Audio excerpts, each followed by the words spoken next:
Good morning. This is December 13th, Tuesday morning. My name is Phil Grandy, philsgang.com. And welcome aboard to my YouTube channel. Also, listen to my national radio show and my podcast. I'm on Apple, and I'm on Rumble. I'm on a host of them. All right, let's get right to it. Today, they came out with the inflation number, the CPI number, and it backed off a little bit. And, of course, everybody went nuts. Pre-market went up 1,000 points. God, it's amazing how people react. But let's talk about this for a moment.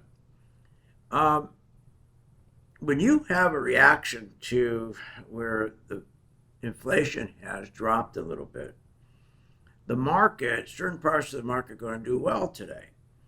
When that occurs, when they're saying inflation drop, that means that your yields are going to drop or interest rates are going to drop, and that drops your dollar. So you got to make sure you're in the stocks that benefit from a weaker dollar. For example, our gold stocks are doing terrific. They're going to do better today, okay, because of the weaker dollar.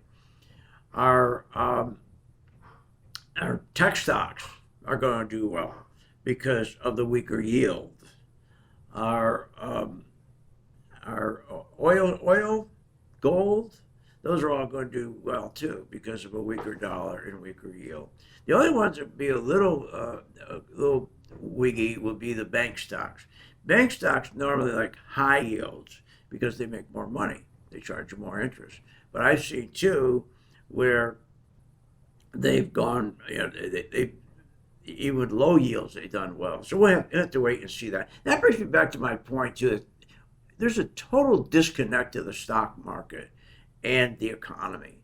I always tell my members, as I said this morning, from the pure point of view, because the dollar is weaker this morning, because the yields are weaker this morning, that means gold should go up and tech stocks should go up. But I don't rely on that because the market has been decoupled from the economy. That's the damage we've had for 13 years where they financially engineered the market to continue to press low yields. So it's not always true. And that's why when we built our chart, took us 5 years to do it, our color-coded chart. So it tells you when to buy and when to sell stocks, regardless of what the riddle is. Okay, meaning when the dollar goes down, gold goes up. Dollar goes down, oil goes up. Okay, when yields go up, the tech stocks don't do well. Stuff like that. We don't really count on that anymore. We follow the money. That's where you make money. It's all about charting, but again, you got to have the right charting. Okay, the charts that you buy, okay, they're all green and red candlesticks with stupid names, Doji and Hoji and all that. My charts are designed to dumb it down, okay, for myself. That's why I designed it. I just wanted to know, is this damn stock going up or down?